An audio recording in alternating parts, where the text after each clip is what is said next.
लोग थे, उन्होंने जिस तरह से प्रत्युत्तर दिया, जो रिस्पॉन्स दिया, उससे हम बहुत कुछ सीख सकते हैं। और उसी तरह का एक भक्त व्यक्ति है जिसका नाम है दाऊद, जो इज़राइल का राजा था, है ना। और दाऊद के विषय में हम बहुत सारी चीज़ें देख सकते हैं, लेकिन परमेश्वर के वचन में दाऊद के का एक बहुत बड़ा कंट्रीब्यूशन है या बहुत बड़ा योगदान है। परमेश्वर ने उसे परमेश्वर के वचन में जो है बहुत सारी चीज़ें लिखने के लिए परमेश्वर ने प्रेरित किया।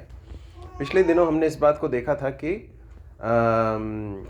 भविष्यद्वक्ता जो है वो अपनी मर्जी से नहीं बोलते थे, परंतु परमेश्वर का आत्मा उनको क्या करता था, उभारता था, और परमेश्वर के उभारे जाने से वे लोग चीज़ों को कहते थे और लिखते थे। तो राजा दाऊद ने जो भजन, अनेक जो भजन लिखे हैं, यदि आप उन भजनों को देखेंगे तो उससे आप बहुत सारे जो है महत्वपूर्ण पाठ सीख सकते हैं। एक एक भजन अपने आप में बहुत बड़ा, एक बहुत सारी सच्चाइयों से भरा हुआ भजन है। और राजा दाऊद को जो है अंग्रेज़ी में इस तरह से कहते हैं, the sweet psalmist of Israel, Israel का जो है मधुर गीतकार, इस तरह से कहा जाता है। बहुत सुंदर गीत जो हैं राजा दाऊद ने लिखे हैं। और विशेषकर दाऊद के जीवन को यदि हम देखें तो दाऊद के जीवन में अनेक ऐसे वर्ष रहे जो उसने अपने घर से बाहर भागते हुए जंगलों में बिताए। एक तो वो समय था जब शाऊल राजा जो है उसके पीछे पड़ा हुआ था, उसके हाथ धोकर उसके प्राण के पीछे पड़ा हुआ था। कोई कारण था क्या? दाऊद ने कुछ गलत काम किया था क्या? नहीं। फिर क्यों पड़ा था? उसने गोलियत को मारा तो अच्छा किया ना, वो शाऊल नहीं मार पा रहा था।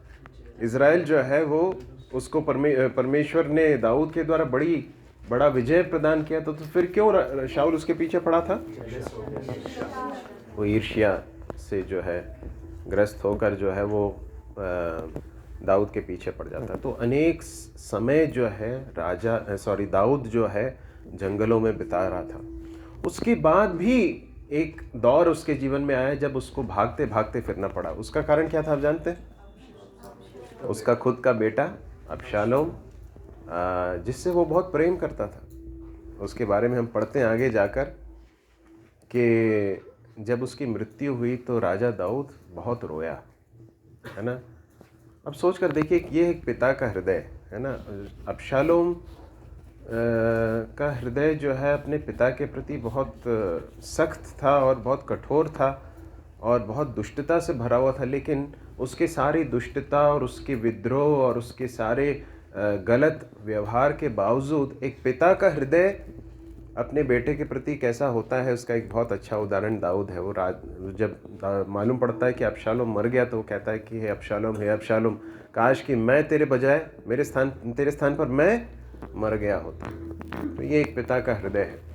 जो भी हो, अबशालोम के कारण भी दाऊद को जो है भागना पड़ा, अपने महल को छोड़कर भागना पड़ा, और वो दर दर भटकता फिरा और अनेक समय तक जो है उसके कारण परेशान रहा। लेकिन राजा दाऊद के जीवन को यदि आप ध्यान से देखें तो राजा दाऊद ने परमेश्वर के लिए अनेक भजन लिखे, और वो जो भजन जो लिखे गए हैं उसमें बहुत सारे भजन ऐसे हैं जिसमें वो परमेश्वर की स्तुति करता है, परमेश्वर का धन्यवाद करता है, प्रभु की आराधना करता है, प्रभु की महिमा का बखान करता है। अलग अलग थीम्स के ऊपर लिखे गए भजन हैं। परंतु दाऊद ने ऐसे अनेक भजन रचे हैं जो उसने उस समय पर लिखे जबकि वो जंगलों में भटकता फिर रहा था, जब वो शत्रुओं के द्वारा उसका पीछा किया जा रहा था, जब वो अपने घर से दूर था, जब वह अलग अलग परेशानियों में से, चुनौतियों में से होकर गुजर रहा था, जब उसके जान पर बन आई थी, ऐसे समय पर दाऊद ने अलग अलग भजन लिखे हैं। और वो जो भजन है वो बहुत सुंदर भजन है। और आज हम दाऊद के उन भजनों में से कुछ पदों को निकालेंगे। ये एक संकलन है, ये सिर्फ एक भजन पर हम अध्ययन नहीं करने वाले हैं, परंतु अलग अलग भजनों में से कुछ भागों को हम निकालेंगे और उसमें से देखने की कोशिश ये करेंगे कि दाऊद जब घर से दूर है, भाग रहा है, उसका ससुर उसके पीछे पड़ा हुआ है, और कुछ समय के बाद देखते हैं कि उसका बेटा उसके पीछे पड़ा हुआ। ये इन परिस्थितियों में जब वो बहुत परेशान है, उस समय पर उसका प्रत्युत्तर क्या है, वो क्या लिख क्या रहा है ना। देखिए, हम सब जो है ना अलग अलग परिस्थितियों में से होकर गुजरते हैं। हम में से कोई नहीं है जिसने कोई चुनौती का सामना नहीं किया हो। हम सब के सब, और छोटे बच्चे जो हैं वो धीरे धीरे करके अपने जीवन में बढ़ेंगे। हो सकता है बचपन में कुछ चुनौतियों का सामना करना पड़े, लेकिन जैसे जैसे उम्र बढ़ती है तो वैसे वैसे चुनौतियों की जो तीव्रता है वो भी बढ़ती जाती है। परंतु अमूमन हम में से अधिकांश लोगों ने अपने जीवन में अलग अलग चुनौतियों को फेस किया है। और जब हम चुनौतियों को फेस करते हैं, जब परेशानियों को फेस करते हैं, दुखों को फेस करते हैं, हम किस तरह से रिस्पॉन्ड करते हैं, ये बहुत बहुत महत्वपूर्ण है। और दाऊद के जीवन से हम कुछ भागों को देखेंगे। सबसे पहले आप निकाल लीजिए भजन तीसरा अध्याय, भजन तीसरा भजन, उसका 1 से लेकर 3 तक। Psalm 3 verse 1 to 3।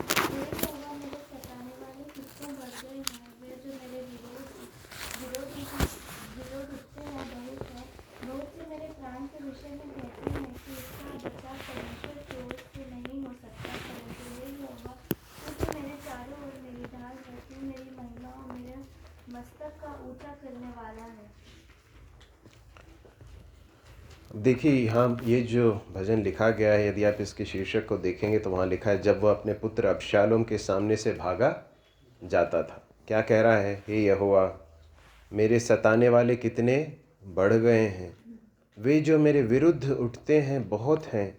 बहुत से मेरे प्राण के विषय में कहते हैं कि उसका बचाव परमेश्वर की ओर से नहीं हो सकता। परंतु हे यहोवा, तू तो मेरे चारों ओर मेरी ढाल है, तू मेरी महिमा और मेरे मस्तक का ऊंचा करने वाला है ना।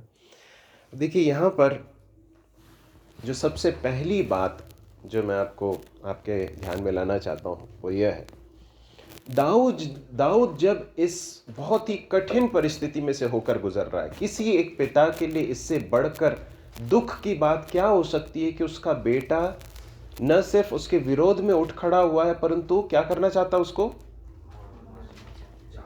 उसकी जान लेना चाहता है।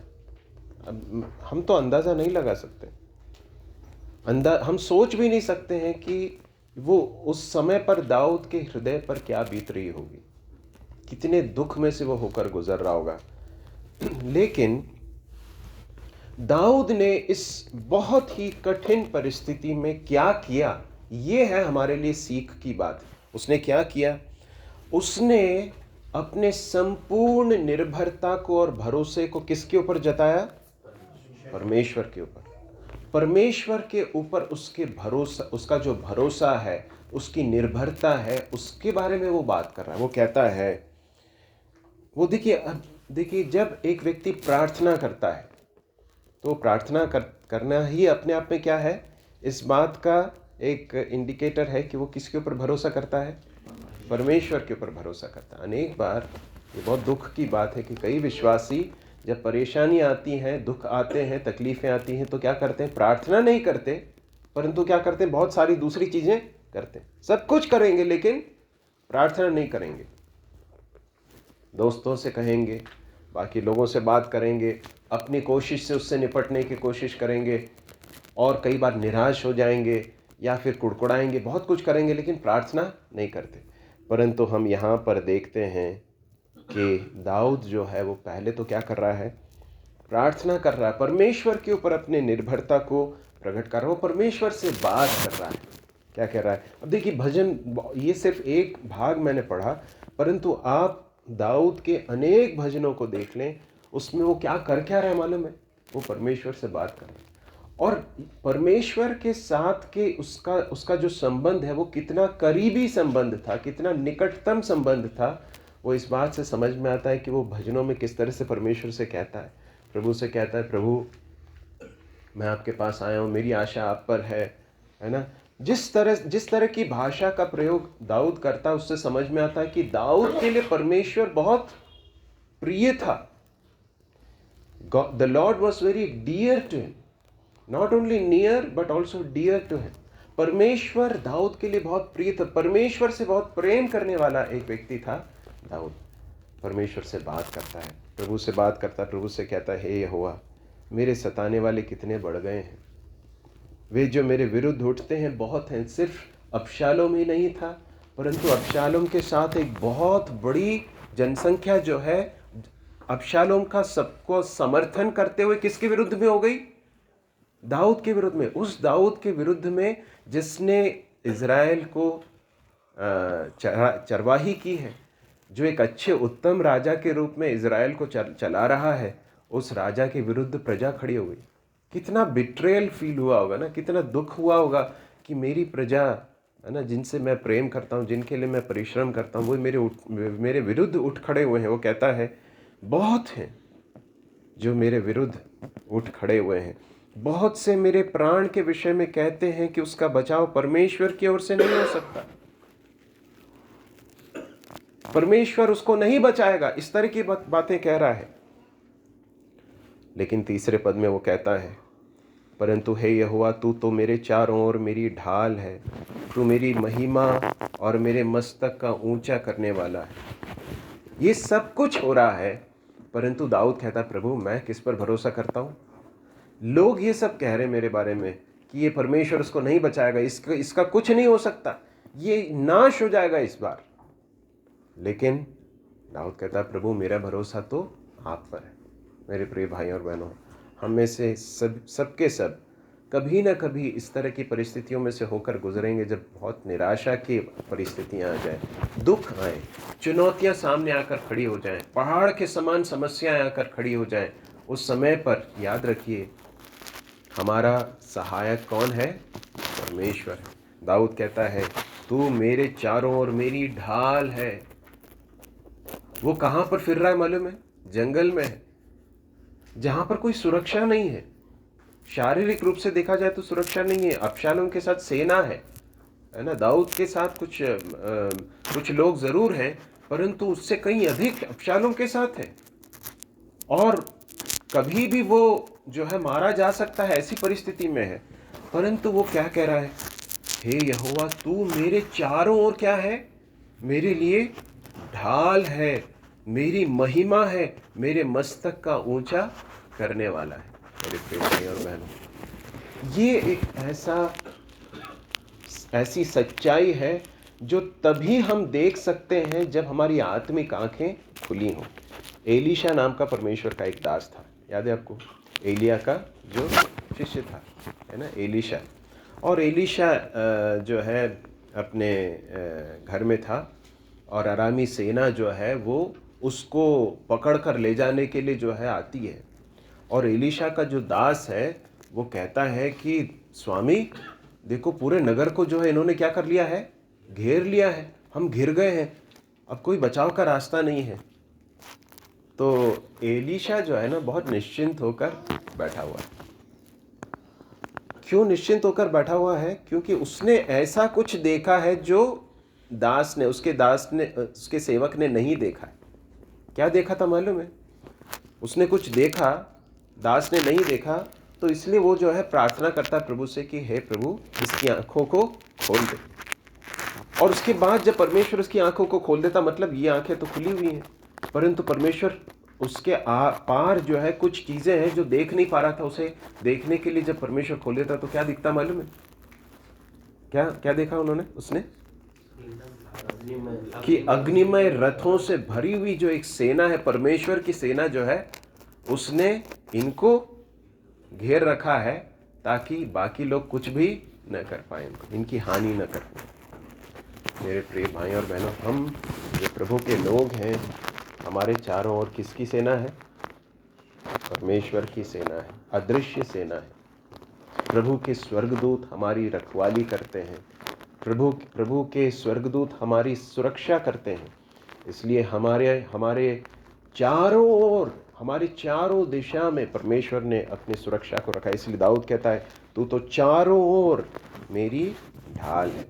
आगे के कुछ पदों को भी हम जरा जल्दी से पढ़ लेंगे। लिखा है, मैं ऊंचे शब्द से यहोवा को पुकारता हूँ और वह अपने पवित्र पर्वत पर से मुझे उत्तर देता है। मैं लेटकर सो गया फिर जाग उठा क्योंकि यहोवा मुझे संभालता है। ये जो पद है ना, पांचवा पद, ये मेरी मम्मी के लिए जो है, अम्मा जी के लिए बहुत प्रिय एक पद था। और विशेषकर जब वो बीमार थी तो हर बार जो है रात को सोते समय बिन्सी उनको उनके पास में जाकर इस पद को बोलती। जब आरंभ करती तो वो उस पूरे पद को जो है दोहराती थी लास्ट तक भी। करीब करीब जब भी बोलने की बिल्कुल ताकत नहीं थी उनके अंदर और उनकी स्मरण शक्ति बहुत कमज़ोर हो गई, तब भी जो है जब इस पद को बोलते थे तो वो पूरा जो है करीब बोलने की पूरी कोशिश करती थी। मैं लेट कर सो गया फिर जाग उठा क्योंकि यहोवा मुझे संभालता है। परमेश्वर है जो हमें संभालता है, परमेश्वर है जो हमारी रक्षा करता है। अब लेटने के लिए कोई महल का जो बढ़िया बिस्तर नहीं है इस समय दाऊद के पास। दाऊद जो है घर से दूर है, जंगलों में है, दरख्तों में फिर रहा है, गुफाओं में सो रहा है, चट्टानों पर सो रहा होगा। लेकिन उस समय पर वो कहता है मैं लेट कर सो गया। क्यों सो पाया?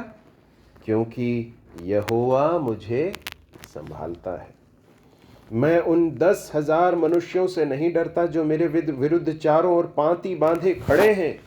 उठ हे यहोवा, हे मेरे परमेश्वर, मुझे बचा ले, क्योंकि तूने तो मेरे सब शत्रुओं के जबड़ों पर मारा है। तूने दुष्टों के दांत तोड़ डाले हैं। युद्ध उद्धार यहोवा ही से होता है। हे यहोवा, तेरी आशीष तेरी प्रजा पर।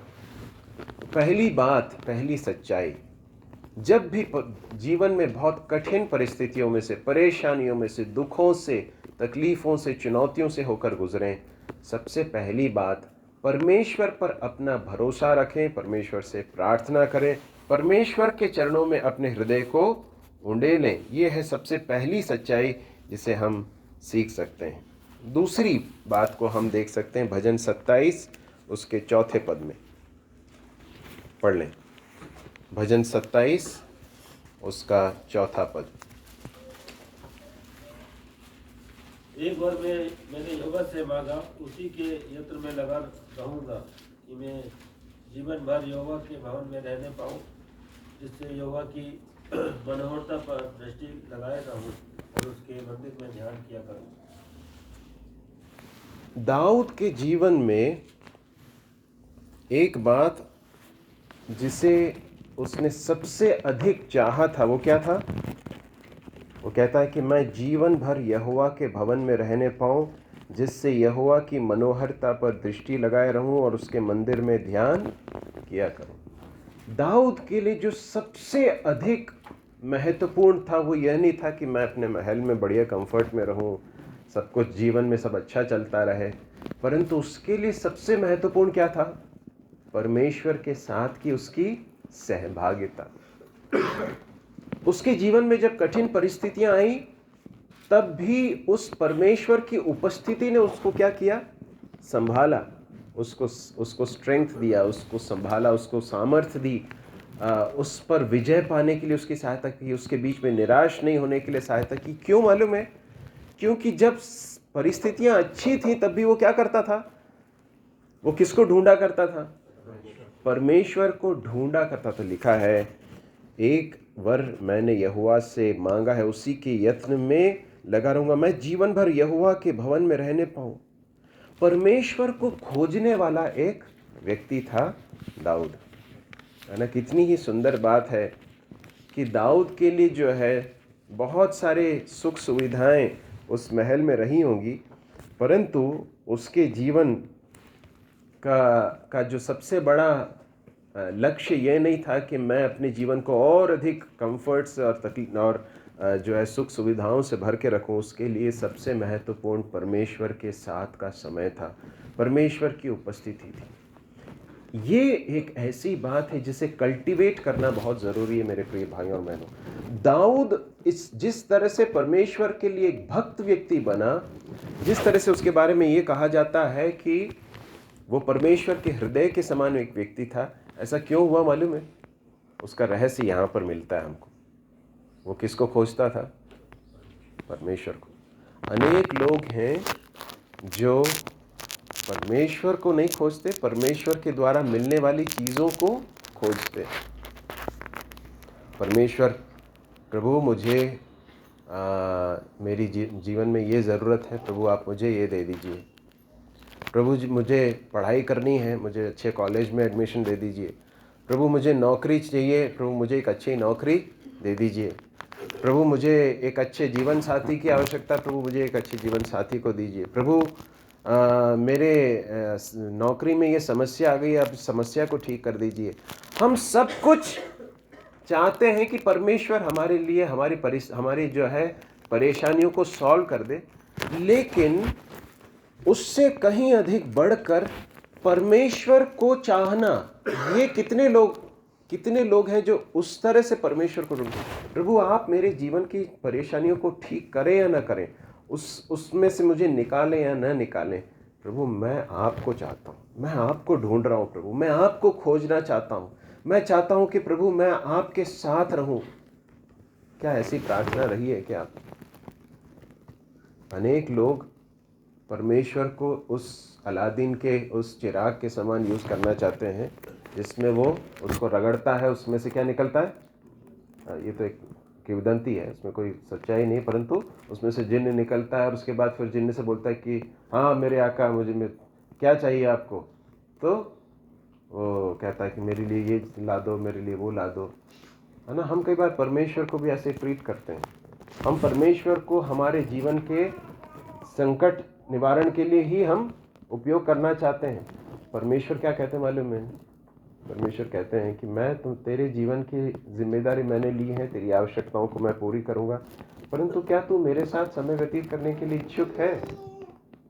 तो क्या बिना जल्दबाजी किए शांत होकर मेरे पास बैठकर मेरी आवाज को सुनने के लिए इच्छुक है क्या? मेरे प्रिय भाई और बहनों, कितना इसके बारे में जितना अधिक बताया जाए उतना कम है। दाऊद के भजनों को आप देखें तो आपको ये बात बहुत स्पष्ट रूप से समझ में आएगी कि दाऊद परमेश्वर का अभिलाषी था। अब उसे जो कुछ भी उसके जीवन में हुआ वो किसके द्वारा हुआ? परमेश्वर के द्वारा। वो एक भेड़ बकरियों को चराता था, उसको परमेश्वर ने क्या कर दिया? इजराइल का राजा बना दिया। कृपया उस क्लॉक को न देखें, वो 10 मिनट आगे है ना। अभी 11 बज रहे हैं, अभी समय है। तो परमेश्वर ने उसको क्या कर दिया? इजराइल का राजा बना दिया। उसको परमेश्वर ने सारी सुख सुविधाएं दी, सारी चीजें दी, परंतु वो सारी चीजों का अनुभव करते समय भी वो किसको ढूंढ रहा है? परमेश्वर को ढूंढ रहा है। यही कारण है कि दाऊद परमेश्वर के हृदय के समान एक व्यक्ति बन पाया। कई बार क्या होता है मालूम? ध्यान से सुनिए इस बात। कई बार क्या होता है, जब हमारे जीवन में कुछ परेशानियां रहती तो हम प्रभु से प्रार्थना करते हैं, प्रभु प्लीज सहायता कीजिए। प्रभु हमारी प्रार्थनाओं को सुनते हैं, हमें देते हैं बहुत चीज़ें, हमारी आवश्यकताओं के अनुसार परमेश्वर हमें देते हैं, हमारी सहायता करते हैं। और उसके बाद क्या होता मालूम है? हम उन चीज़ों में बहुत रम जाते हैं। परमेश्वर ने हमें जो चीज़ें दी हैं उसमें हम क्या हो जाते हैं? बहुत रम जाते हैं, उसमें बहुत आनंद लेते हैं, बजाय कि परमेश्वर के साथ आनंद लें। परमेश्वर की उपस्थिति में आनंद लेने के बजाय हम उन चीज़ों में, उन वस्तुओं में, उन बातों में सब हम बहुत रम जाते हैं। यहाँ पर हम दाऊद को देख सकते हैं। दाऊद जो है परमेश्वर में आनंद लेने वाला एक व्यक्ति था, प्रभु में आनंद लेने वाला व्यक्ति था। प्रभु हमारी सहायता करे। तो हमने 2 चीज़ें देखी। क्या क्या देखी? सबसे पहली बात, वो परमेश्वर पर भरोसा करने वाला व्यक्ति था, परमेश्वर से प्रार्थना करने वाला व्यक्ति। इस तरह से उसने अपने जीवन की चुनौतियों में विजय पाई। दूसरी बात हमने देखी कि वो परमेश्वर के द्वारा दिए जाने वाली चीज़ों से बढ़कर स्वयं परमेश्वर को खोजने वाला व्यक्ति था। इसलिए अब देखिए क्या हुआ, जब वो महल में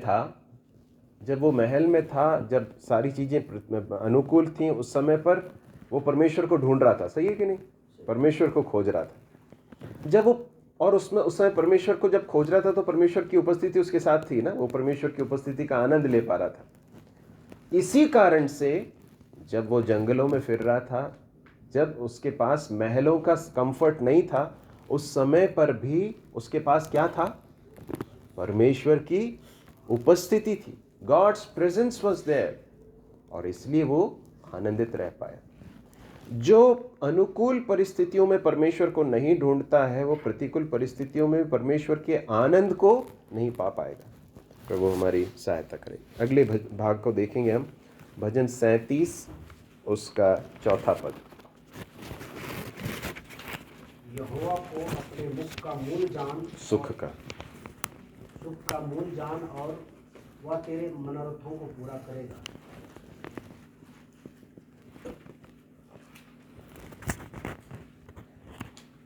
उसके 5वें पद को पढ़ लें। अपने मार्ग की चिंता यहोवा पर छोड़ और उस पर भरोसा रख, वह यहाँ पर दाऊद जो है कुछ और बातों को कहता है। क्या कहता है? यहोवा को अपने सुख का मूल जान, वो तेरे मनोरथों को पूरा करेगा। अपने मार्ग की चिंता यहोवा पर छोड़ और उस पर भरोसा रख, वही पूरा करेगा। आगे जाकर यदि हम देखें, उसके 7वें पद को देखें, उसे भी पढ़ लें।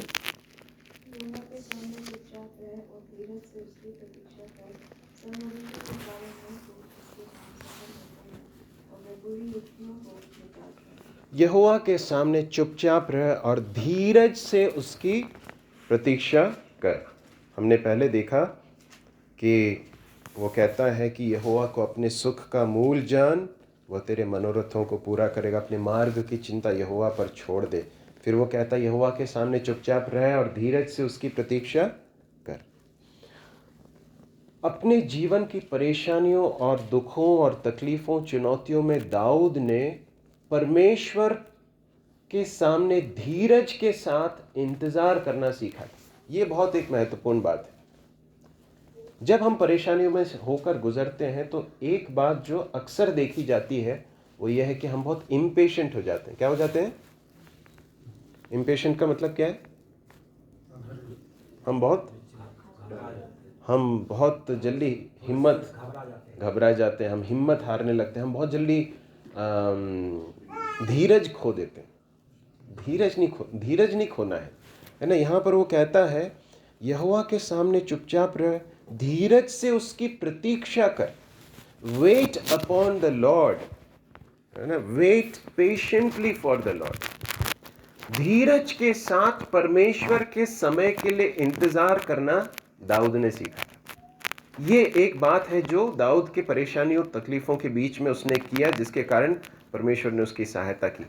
देखिए, परमेश्वर हमारे जीवन में जो कठिन परिस्थितियों को देते हैं, अनुभव होने के लिए देते हैं, उसके पीछे परमेश्वर के स्पष्ट उद्देश्य हैं। प्रियो, परमेश्वर हमें बदलना चाहते हैं। पिछले दिनों में एक बुजुर्ग, एक बहन की गवाही जो है बिंसी सुन रही थी, तो उसमें उन्होंने जो एक बात कही वो ये थी कि मेरे जीवन में एक कठिन परिस्थिति परमेश्वर ने जो दी थी वो इसलिए थी क्योंकि परमेश्वर मुझे बदलना चाहते थे, है ना। मुझे ऐसा लगता था कि मैं वो परिस्थिति ठीक हो जाए, परंतु परमेश्वर ने उस परिस्थिति के द्वारा किसे बदला? मुझे बदला। हम सबके जीवन में परमेश्वर अंततः अल्टीमेटली क्या चाहते हैं? टू चेंज अस। परमेश्वर हमें बदलना चाहते हैं, है ना। हम में से कोई नहीं है जो परेशानी चाहता है। हम में से कोई नहीं है जो जंगलों में फिरना चाहता है। हम में से कोई नहीं है जो आर्थिक परेशानियों में से होकर गुजरना चाहता। हम में से कोई नहीं है जो शारीरिक तकलीफ़ों का अनुभव करना चाहता है। परंतु इन सब के पीछे परमेश्वर का स्पष्ट उद्देश्य है। और वो क्या उद्देश्य है?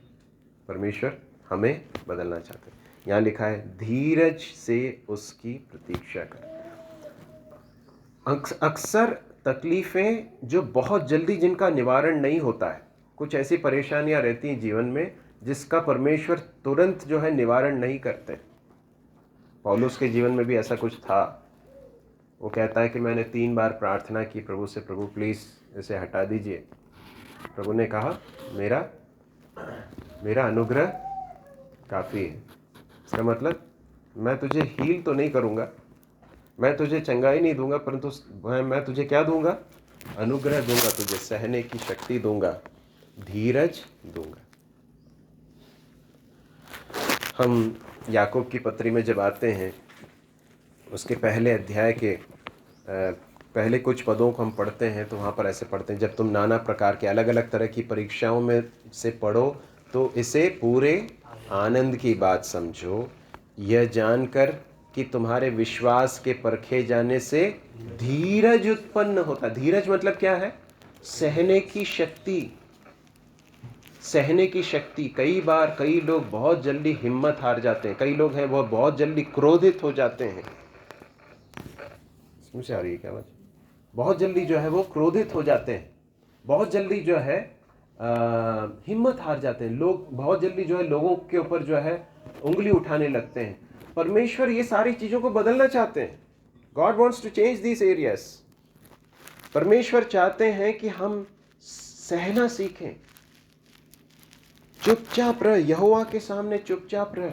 जब परिस्थितियां प्रतिकूल हैं तो इस बात को याद रख कि ये परमेश्वर की ओर से आया है, परमेश्वर ने इसकी अनुमति दी है, इसलिए क्या कर? शांत रह। Be still before the lord. धीरज से उसकी प्रतीक्षा कर। परमेश्वर धीरज बढ़ाना चाहता है ना, इसलिए हम गाते हैं ना, विश्वास परखा जाएगा, आनंद समझो। ये धीरज को बढ़ाएगा, आनंद समझो। विश्वास परखा जाएगा। हम में से कोई नहीं है जो परीक्षाओं में से होकर जाना चाहता, परंतु परीक्षाओं को परमेश्वर के हाथों में एक टूल के रूप में देखें, जिसके द्वारा परमेश्वर हमें पेशेंस सिखाना चाहता है। तो दाऊद जो है उसका ये प्रत्युत्तर था कि उसने पेशेंटली वेट किया, उसने धीरज के साथ परमेश्वर के समय के लिए इंतजार किया। अब देखिए, शाऊल के रहते ही परमेश्वर ने शमूएल के द्वारा दाऊद का क्या कर दिया था? अभिषेक कर दिया था, राजा के रूप में अभिषेक कर दिया था। लेकिन हम जानते कितने साल उसको वेट करना पड़ा अल्टीमेटली राजा बनने के लिए, और इस बीच शाऊल जो है उसके पीछे पड़ा हुआ है। दो से अधिक बार उसके पास ये अवसर आया कि उसको क्या कर दे? मार डाले। उसने किया क्या? नहीं। क्यों नहीं किया मालूम है? क्योंकि वो जानता था कि परमेश्वर अपने समय में उसके साथ जो करना परमेश्वर करेंगे, मैं तो नहीं करूँगा। He waited patiently for the Lord. परमेश्वर ने कुछ मेरे जीवन में प्रतिज्ञा की है कि वो मुझे राजा बनाएगा, परमेश्वर अपने समय में करेंगे। अब देखिए, ध्यान से सुनिए, इस परेशानी से छूटने का सबसे आसान रास्ता क्या है? मानसिक रूप से परेशानी को खत्म कर दो, है ना? कैसे खत्म कर दो? शाऊल और एक दो लोग तो उससे कहते हैं, देखो ये वही दिन है जिसके बारे में परमेश्वर यहोवा ने कहा था कि मैं तेरे शत्रुओं को तेरे हाथ में कर दूंगा, ये अच्छा मौका है। और वो कहता है कि तू भी मत हाथ लगा, मैं मार देता हूं। दाऊद कहता नहीं। मेरे प्रिय भाई और बहनों, प्रभु हमें धीरजवंत बनाना चाहता है, प्रभु हमारे कैरेक्टर को चेंज करना चाहता है, और उसमें जो है बहुत ज़रूरी है, उसके लिए बहुत ही आवश्यक है कि हम कठिनाइयों में से होकर गुजरें। यही वो रास्ता है जिसके द्वारा परमेश्वर हमें परिपक्व करते हैं।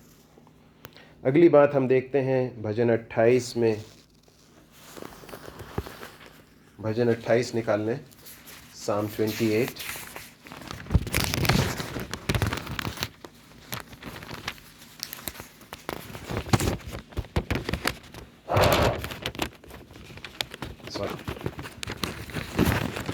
उसके 6वें पद को पढ़ें। यहोवा धन्य है क्योंकि उसने मेरी बुराई को सुना है। अब देखिए, इस 28वें भजन को यदि आप आरंभिक पदों को देखें तो बहुत दुख के साथ वो प्रार्थना कर रहा है, मानो रो रहा है। वो कहता है कि यहोवा, मैं तुझी को पुकारूंगा, है मेरी चट्टान, मेरी सुनी अनसुनी न कर। ऐसा न हो कि तेरे चुप रहने से मैं कब्र में पड़े हुओं के समान हो जाऊं, जो मृतक लोक में चले जाते हैं। जब मैं तेरी दोहाई दूं और तेरे पवित्र स्थान की भीतरी कोठरी की ओर अपने हाथ उठाऊं, तब मेरी गिड़गिड़ाहट की बात सुन ले। उन दुष्टों और अनर्थकारियों के संग मुझे न घसीट, जो अपने पड़ोसियों से बातें तो मेल की बोलते हैं, परंतु हृदय में बुराई रखते हैं, है ना? तो बहुत दुख के साथ इस भजन का जो है वो आरंभ कर रहा है। परंतु आगे जाकर हम क्या पढ़ते हैं, हमने क्या भाग पढ़ा था? 6वें पद में वो कहता है, यहोवा धन्य है, उसने मेरी गिड़गिड़ाहट को सुना है। परेशानियों के बीच में प्रभु को धन्यवाद देना दाऊद ने सीखा था, है ना। परेशानियों के बीच में, परेशानियों से बचने के बाद नहीं, वो तो हम सब करते हैं, सभी करते हैं, नहीं करते? जब परेशानियां होती हैं हम प्रभु से प्रार्थना करते हैं, प्रभु उत्तर देते हैं, उसके बाद हम सब क्या कहते हैं? प्रभु धन्यवाद। कलीसिया में भी बोलते हैं कि मेरी प्रार्थना को प्रभु ने सुन लिया, मेरी ये परेशानी थी, प्रभु ने सहायता की, हम लोग सब गवाही देते हैं। परंतु परेशानी के बीच में धन्यवाद देते हैं क्या? दाऊद देता है। यहाँ पर हम उसको यही करते हुए देखते हैं। अपनी परेशानियों के ठीक बीच में वो क्या कर रहा है? Right in the midst of his adversities, in his problems, in his pain, he is giving thanks. वो धन्यवाद दे रहा है। पौलुस और सीलास को बहुत ज़ोर से, बहुत निर्दयी तरीके से मारा, जेल में डाल दिया, उनके पाँव जो है काठ में ठोक दिए, और वे लोग जो हैं वहाँ पर जेल में पड़े हुए हैं, बैठकर रो रहे हैं क्या? कुड़कुड़ा रहे हैं? उन लोगों को कोस रहे हैं क्या? लिखा है वहाँ पर कि वे लोग भजन गा रहे थे, प्रभु की उपासना कर रहे थे, प्रभु को धन्यवाद कर रहे थे। उसके बाद क्या हुआ मालूम है? उसके बाद अचानक से एक बड़ा भूडोल हुआ, भूकंप हुआ, और सारे जो है नींवें हिल गईं, सारे दरवाजे खुल गए, जो जंजीरें जो है सब टूट गईं। और उसके बाद हम पढ़ते हैं कि वहाँ पर एक बहुत बड़ा आश्चर्यकर्म हुआ।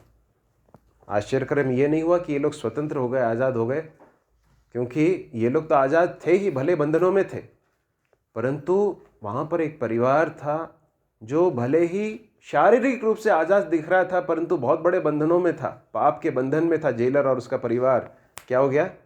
वो बंधनों से छूट गए, उद्धार पाया, बपतिस्मा लिया, प्रभु के शिष्य बन गए। इसलिए अपनी परेशानियों के बीच में धन्यवाद दीजिए। पिछले दिनों में कुछ समय से जो है शारीरिक तकलीफ़ें मुझे बहुत सता रही हैं, और इन दिनों में कुछ गीतों को गाने में बहुत आनंद मिला है, विशेषकर कुछ भक्तों के गीत जो विशेषकर मलयालम में हैं, जो भक्तों ने ऐसे समय पर रचे हैं जब वो खुद बहुत परेशानियों में से होकर गुजर रहे थे। तो उन गीतों को गाने के लिए प्रभु ने सहायता की, और उन गीतों ने मुझे बहुत संभाला। और मैं आपको भी मैं प्रोत्साहित करना चाहता हूँ, जब कठिन परिस्थितियों में से होकर आप गुजरें तो गाएं, प्रभु को धन्यवाद दें, उसमें बड़ी सामर्थ है। ज़रूरी नहीं कि आपकी जीवन की परिस्थितियां बदल जाएं, परंतु उसके बीच में परमेश्वर अपनी बड़ी सामर्थ को आपके हृदय में देंगे, आपकी सहायता करेंगे। तो ये एक बात है जो हम दाऊद के जीवन से सीख सकते हैं कि परेशानियां मिटने के लिए उसने इंतज़ार नहीं किया, परेशानियों के निवारण के लिए इंतज़ार नहीं किया। उससे पहले ही वो क्या करता है? प्रभु को धन्यवाद कहते हुए कहता है, यहोवा धन्य है, क्योंकि उसने मेरी गिड़गिड़ाहट को सुना। He has heard. मुझे इस बात का निश्चय है, परमेश्वर ने सुन लिया है, इसलिए मैं क्या करूंगा? धन्यवाद करूंगा, परमेश्वर को धन्य कहूंगा। मुझे प्रार्थना का उत्तर नहीं मिला है, लेकिन परमेश्वर ने प्रार्थना को सुना है, इसलिए मैं क्या करूंगा? धन्यवाद दूंगा। हालेलुया, प्रभु का धन्यवाद हो। भजन 40 और उसका 8वां पद निकाल लें। साम 40 वर्स 8। हे मेरे परमेश्वर, मैं तेरी इच्छा पूरी करने से प्रसन्न हूँ, और तेरी व्यवस्था मेरे अंतःकरण में बनी है। क्या कह रहा है? क्या कहता है दाऊद? कि ये हुआ तेरी इच्छा। दाऊद के जीवन में सबसे महत्वपूर्ण जो बात है वो यह नहीं है कि मेरा जीवन सब बढ़िया सेट रहे, है ना। सेट रहे बोलते हैं ना, जीवन लाइफ सेट हो जाना चाहिए। लाइफ सेट होना मतलब क्या है?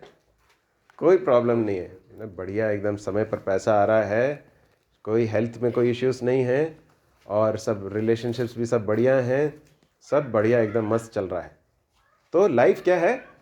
सेट। दाऊद के लिए लाइफ सेट होना नहीं था इम्पोर्टेंट, लाइफ सबसे ज़्यादा महत्वपूर्ण क्या था? हाँ दिनेश भाई, क्या था? मैं तेरी इच्छा पूरी करना चाहता हूँ, ये है मेरे जीवन का सबसे बड़ा लक्ष्य।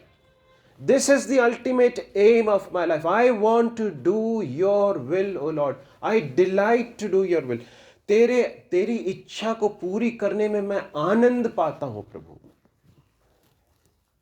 मेरे प्रिय भाइयों और बहनों, हमारे जीवन में कई बार जो है परेशानियां आ सकती हैं। परेशानियों के बीच में याद रखें कि परेशानियों के बीच में भी परमेश्वर की इच्छा को ढूंढने की का यत्न करें। दाऊद अनेक तकलीफों में से होकर गुजरा, लेकिन उसके जीवन में हमेशा एक बात थी, प्रभु मैं आपकी इच्छा से तनिक भी भटकना नहीं चाहता। प्रभु मेरे जीवन के विषय में आपकी एक योजना है, आपकी इच्छा है, प्रभु मैं वो पूरा करना चाहता हूं। ये उसके जीवन का सबसे बड़ा लक्ष्य था, इसलिए वो डिविएट नहीं हुआ, वो भटक नहीं गया। अनेक लोग परेशानियों के बीच में, तकलीफों के बीच में, प्रतिकूल परिस्थितियों में भटक जाते हैं, परमेश्वर से दूर चले जाते हैं। क्यों जाते हैं मालूम है? क्योंकि उनके जीवन का लक्ष्य बिगड़ जाता है। लक्ष्य जो है, लक्ष्य से भटक जाते हैं। लक्ष्य क्या होना चाहिए? कुछ भी क्यों ना हो, मैं क्या करना चाहूंगा? परमेश्वर की इच्छा को पूरा करना मेरे जीवन का लक्ष्य है। शद्रक, मेशक और अबेदनगो कहा कि जब वाद्य यंत्र सब बजाए जाएं तो क्या करना? झुक जाना। सबको कहा गया, पूरी भीड़ जो है झुकी हुई है। ये 3 लड़के जो हैं यही खड़े हैं, अलग ही दिखाई दिए। राजा को गुस्सा तो आया, लेकिन उसने सोचा कि शायद हो सकता सुना नहीं होगा, यहूदी लोग हैं, शायद भाषा समझ में नहीं आई होगी। उनको अलग से बुलाकर बोला कि देखो तुम्हें एक और मौका दे रहे हैं, अगली बार ऐसी गलती ना करना, नहीं तो आग की भट्टी में डाल दिए जाओगे। उन्होंने क्या कहा? राजा एक्चुअली गलती से नहीं हुआ, ये आपको लग रहा है कि गलती से ऐसा हो गया, ऐसा नहीं है, हमने जानबूझकर ऐसा किया है। उसने कहा नहीं, परंतु यही है जो कहने का अर्थ। इस विषय में अब क्या कहे राजा? हमारा परमेश्वर हमें तेरे हाथ से और आग की भट्टी से छुड़ा सकता है, बचा सकता है, परंतु यदि नहीं बचाए तो भी हमारे जीवन का सबसे बड़ा लक्ष्य ये नहीं है कि हम किसी तरह से आग की भट्टी से बच जाएं। हमारे लिए परमेश्वर की इच्छा को पूरी करना सब सर्वोपरि है। That is first and foremost for us. हम कितने ही बार परेशानियों से निकलना चाहते हैं, तकलीफों में से बचकर भागना चाहते हैं, परंतु परमेश्वर की इच्छा पूर्ण करने के लिए समर्पण है क्या? मेरे प्रिय भाई और बहनों, हमारे जीवन में अनेक बार ऐसी परिस्थितियां आएंगी जब परमेश्वर देखेगा कि आप किस तरह से प्रत्युत्तर दे रहे हैं। आप परमेश्वर की इच्छा को पूरा करना चाहते हैं या आप किसी तरह से परेशानी को अवॉइड करना चाहते हैं। कुछ लोग ध्यान से सुनिए, कुछ लोग परेशानी को अवॉइड करने के लिए क्या करते हैं मालूम है? क्या करते हैं? अब शद्रक, मेशक, अबेदनगो परेशानी से को अवॉइड करने के लिए क्या कर सकते थे? मानुषिक रूप से झुक जाते। तो झुकने का मतलब क्या होता? समझौता कर लिया ना, कॉम्प्रोमाइज किया, उसको बोलते हैं कॉम्प्रोमाइज करना, समझौता कर लेना। किया क्या? नहीं किया। कई लोग समझौता करते हैं। प्लीज प्रभु न करे कि आपका नाम उन लोगों में लिया जाए जिन्होंने समझौता कर लिया, पाप के साथ समझौता कर लिया या संसार के साथ समझौता कर लिया और इस तरह की चीजों से समझौता कर लिया। Never compromise. परमेश्वर को जाना है, ये परमेश्वर सच्चा परमेश्वर है, ये आपको जीवन के अंत तक चलाने के लिए सक्षम है, विश्वास योग्य है। उस पर भरोसा करके बिना किसी कॉम्प्रोमाइज के उसके पीछे चलना जरूरी। ये है कमिटमेंट, ये है समर्पण। कि कभी परेशानी आ गई है ना, जब हमें लगे कि अरे हमारे आसपास के लोग जो है हमारा विरोध करेंगे या फिर हमें बुरा भला कहेंगे, विश्वास के कारण, प्रभु यीशु मसीह पर विश्वास के कारण बुरा भला कहेंगे, तो एक काम कर लेते हैं, ठीक है थोड़ा सा कॉम्प्रोमाइज कर लेते हैं। करना चाहिए, करेंगे। मैं आपको चुनौती दे रहा हूं आज, क्या आप करेंगे कि प्रभु यीशु मसीह के अनुग्रह से खड़े होकर प्रभु उन लोगों से कहेंगे, जो भी जिस भी परिस्थिति में कहेंगे कि मैंने यीशु मसीह पर विश्वास किया, यीशु मसीह पर मैंने अपने विश्वास को रखा है, मैं पीछे नहीं हटूंगा। एक सुंदर गीत है, मैं यीशु के पीछे मैं चलने लगा, न लौटूंगा, है ना। अंग्रेजी में I have decided to follow, no turning back, no turning back. उसका संदर्भ क्या आप जानते हैं? भारत के ही उत्तर पूर्व के एक जनजातीय, एक ट्राइबल, एक स्थान पर एक व्यक्ति ने प्रभु को ग्रहण किया, उसके परिवार ने प्रभु को ग्रहण किया। उसके जनजाति समूह में जो है वो बहुत गलत माना गया, क्योंकि उन्होंने अपने जो लोगों को जो है उनके ठीक विपरीत व्यवहार किया और यीशु मसीह पर विश्वास किया। तो वहाँ का जो ट्राइबल चीफ था, उसने ये ऐलान किया कि या तो तुम इस विश्वास को छोड़ दो, नहीं तो हम तुझे दंड देंगे, तेरे परिवार को दंड देंगे। उसने ऐसा कहा कि I have decided to follow Jesus, no turning back. मैंने यीशु मसीह के पीछे चलने का निर्णय लिया है, अब कोई पीछे हटने का सवाल ही नहीं उठता। उसके सामने उसके बेटे को मारा गया। उससे कहा एक और मौका देते हैं, तेरी पत्नी बची हुई है, और यदि तू अगर इनकार कर देता है तो तेरी पत्नी को तो छोड़ देंगे। उसने इस तरह से कहा कि you take the whole world, तुम सारे संसार को जो है ले लो मेरे हाथ से, लेकिन मैं यीशु मसीह को पकड़े रहूंगा। You take the whole world but give me Jesus. और उसके बाद उससे कहा कि उसकी पत्नी को भी मार डाला। उसके बाद फिर उसकी मृत्यु की बारी आई तो उसने कहा the cross before me, the world behind me. क्रूस मेरे सामने है और संसार मेरे पीछे है, अब कोई पीछे मुड़ने का प्रश्न ही नहीं उठता। ये सब विश्वास के वीर हैं मेरे प्रिय भाइयों और बहनों। ये सब हमारे लिए उदाहरण है कि हम छोटी छोटी सस्ती सी ऐसी बातें जिसमें लोग बुरा मान जाएंगे या फिर हमें बुरा भला कहेंगे या हमारे बारे में कुछ गलत इतनी सस्ती चीज़ों के लिए हम परमेश्वर को के रास्ते को छोड़कर या प्रभु के पीछे चलने को छोड़कर हम कॉम्प्रोमाइज कर लें। Can we ever do that? We can not. यहाँ पर हम देखते हैं दाऊद के जीवन का सबसे बड़ा लक्ष्य ये था कि मैं तेरी इच्छा को पूरा करना चाहता हूँ। अगले भजन को देखें, भजन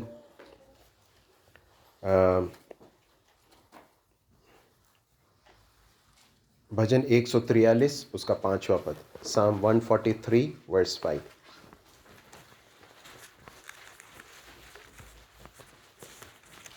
मुझे प्राचीन काल के दिन स्मरण आते हैं, मैं तेरे सब अद्भुत कामों का ध्यान करता हूँ और तेरे काम को सोचता हूँ। इसके थोड़े पहले अगर आप पढ़ेंगे तो क्या लिखा है मालूम है?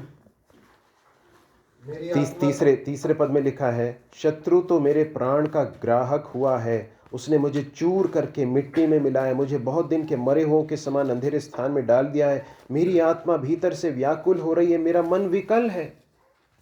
मतलब बहुत कठिन परिस्थितियों में से होकर गुजर रहा है दाऊद, बहुत परेशानी में से होकर गुजर रहा है, मन व्याकुल है, मन बहुत व्यथित है, रोना आ रहा है, दुखित है, चिंताओं से परेशान हूं।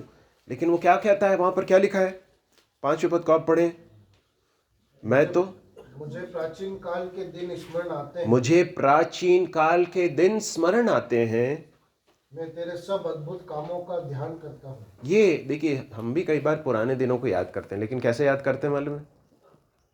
वो भी दिन कितने अच्छे थे, आज मैं कितनी परेशानी में हूँ, कितने दुख में हूँ। दाऊद क्या कह रहा मालूम है? मैं प्राचीन काल के दिनों को स्मरण करके क्या स्मरण करूंगा? किस पर मैं ध्यान करूंगा? तेरे अद्भुत कामों को मैं ध्यान करूंगा। I will ponder the works of your hands. क्या इसका अर्थ मालूम है? आज परेशानी है, आज दुख है, तकलीफ है, चुनौती है, सही है, लेकिन मैं पिछले वर्षों की ओर नज़र उठाकर देखता हूँ तो मैं अनेक बार परमेश्वर ने मेरी क्या की है? सहायता की है। प्रभु ने मुझे चलाया है, प्रभु ने मेरे विश्वास योग्यता के साथ मेरी चरवाही की है, प्रभु ने मेरी आवश्यकताओं को पूरा किया है, प्रभु ने मुझे मुसीबतों में से बाहर निकाला है। आज मैं मुसीबतों और परेशानियों के बीच में हूँ तो भी मुझे इस बात का भरोसा है कि जिसने मुझे पास्ट में है ना, अतीत में जिसने मेरी सहायता की वो आज इस वर्तमान में भी मेरी सहायता करने के लिए विश्वास योग्य है। इसलिए मैं ध्यान करूंगा। पुराने समयों में कई बार हम भूल जाते हैं, शिष्यों के साथ भी यही समस्या थी, है ना। एक समस्या आई, बहुत बड़ी समस्या थी, जिसमें परमेश्वर प्रभु यीशु मसीह ने उनकी सहायता की। 5,000 से अधिक लोग भूखे हैं, खाने के लिए भोजन नहीं, परमेश्वर प्रभु यीशु मसीह ने 5 रोटी 2 मछली से खिला दिया, समस्या सुलझ गई। लेकिन कुछ समय के बाद ही क्या हो गया, नाव पर चढ़ गए तो ये सब चीज़ें भूल गए।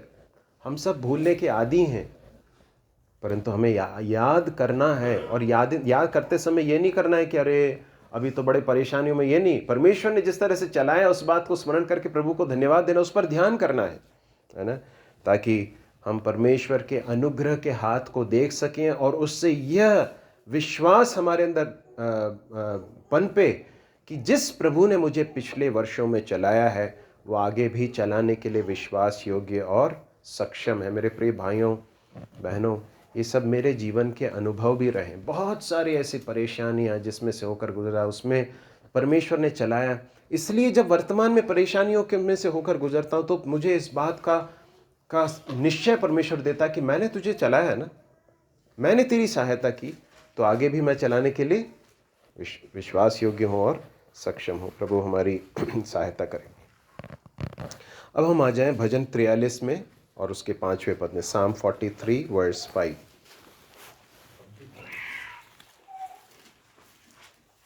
नहीं, साम 43 वर्स 5, 43।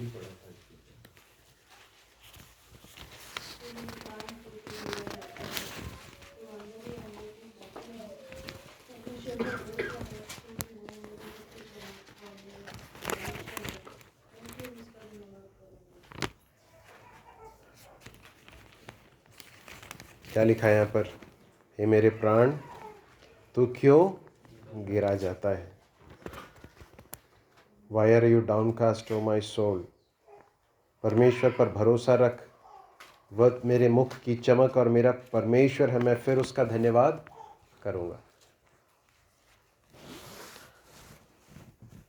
जब परेशानी आती है तो हम कई बार लोगों से बात करते हैं ना, अपने आप से भी बात करना सीखना है। We need to learn to talk to ourselves also। क्योंकि कई बार हमारा मन क्या कहता है मालूम है, हमारा मन कहता है कि देखो कितनी बड़ी परेशानी है, कितनी समस्या है, और ये समस्या जो है इतनी बड़ी है कि अब इसमें से कैसे बाहर निकलोगे, क्या करोगे। मन जो है चिंताओं से भर जाता है, दुख से भर जाता है, कंप्लेन से, बिटरनेस से, कई बार कड़वाहट से भर जाता है। तो अपने मन से भी बात करना सीखना है, अपने मन को समझाना सीखना है। We need to learn to talk to ourselves, talk to our own mind, and अपने ही मन को कई बार डांटना भी सीखना है कि हे मन, तू जो ये सोच रहा है वो सही नहीं है। तेरा मन जो अभी बहुत एकदम व्यथित है, एकदम डाउनकास्ट है। कैसा लिखा है, हे मेरे मन, नहीं अंग्रेजी में, हिंदी में कैसा लिखा है, तू क्यों गिरा जाता है। हाँ, ये एक सही बात नहीं है। मैं एक गीत जो है अक्सर मलयालम का एक गीत है जो अपने आप को स्मरण दिलाता हूँ, गाता हूँ।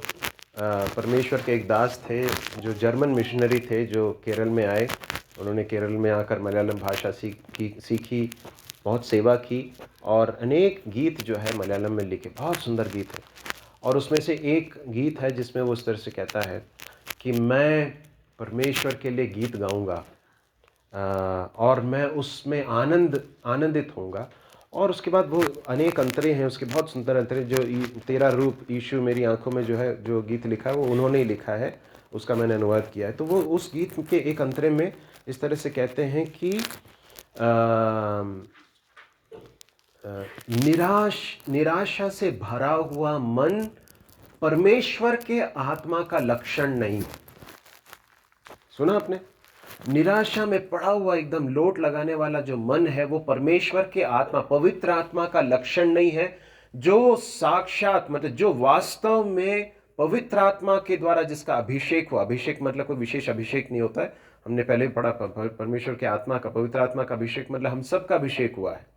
जिसने पवित्र आत्मा को पाया है, वो है उसका अर्थ, उसका तात्पर्य। वास्तव में जिसका अभिषेक हुआ है वो हर परिस्थिति में क्या कर सकता है? आनंदित रह सकता है। तो इसलिए जो यहाँ पर भजन का लिखने वाला, यहाँ पर कोरह वंशियों का लिखा है, परंतु बहुत सारे ऐसे थे जिसमें दाऊद ने गीत लिखे और कुछ लोगों ने गाए, ऐसे भी हैं। तो कहते हैं कि ये भी उसमें से, हम नहीं जानते। एनीवे जो है गीत का गाने वाला क्या कहता है? हे मेरे मन तू क्यों गिरा जाता है ना? तो क्यों भीतर इतना व्याकुल क्यों होता है? We need to talk to ourselves. हे मेरे मन तू ये क्या सोच रहा है? ये जो विचार है वो सही है क्या? अपने आप को उस विचार की श्रृंखला में से निकाल कर बाहर लाने के लिए बहुत ज़रूरी है कि हम क्या करें मालूम? प्रार्थना करें, गीत गाएं, है ना? ये सब सहायता करते। कई बार उसमें से निकल नहीं पाते, परंतु उस समय पर we need to reason with ourselves, encourage ourselves. वो कहता है कि मैं उस पर क्या लिखा, उसके अंतिम भाग को फिर से पढ़ें, 5वें पद को। क्योंकि वह मेरे मुख की चमक और वह मेरे मुख की चमक है। मेरे मुख की चमक इस बात में नहीं है कि मेरी जीवन की परिस्थितियां सब अनुकूल हैं, परंतु मेरे मुख पर चमक इस बात से आती है कि मेरे पास मेरा प्रभु है। फिर वह मेरे मुख की चमक और मेरा परमेश्वर है। वो मेरा परमेश्वर है। He is my God. हाँ, फिर मैं फिर उसका धन्यवाद करूंगा। निराशा है, मन व्यथित। देखिए ये सब बातें वो कब कह रहा मालूम है? उसी समय पर जब उसका मन कैसा हो रहा है? मन गिर रहा है। लेकिन वो क्या कर रहा है? अपने मुंह से क्या कह रहा है? मन से बात कर रहा है। कई बार क्या होता है मालूम है? मन जैसा है, जिस अवस्था में, वैसे मुंह से भी बातें निकलती हैं। लेकिन दाऊद क्या कर रहा है मालूम है? मन के विचारों को क्या कर रहा है? वो परमेश्वर के अधीनता में लेकर आ रहा है, और मुंह से क्या कह रहा है? परमेश्वर की स्तुति के गीत गा रहा है। इसलिए 2 कुरिन्थियों 10वें अध्याय के 5वें पद में पौलुस कहता है कि हम हर एक कल्पनाओं को और हर विचार को जो मसीह के, परमेश्वर की पहचान के विरोध में उठती है, हम खंडन करते हैं और मसीह का आज्ञाकारी बना देते हैं। वी नीड टू हर भावना को कैद करना, हर विचार को कैद करना। प्रभु हमारी सहायता करें। और उसके बाद एक और देखकर हम समाप्त करेंगे। भजन 55 उसका 22वां पद, Psalm 55 वर्स 22। अपना बोझ यहोवा पर डाल दे, वह तुझे संभालेगा, वह धर्मी को कभी टलने न देगा।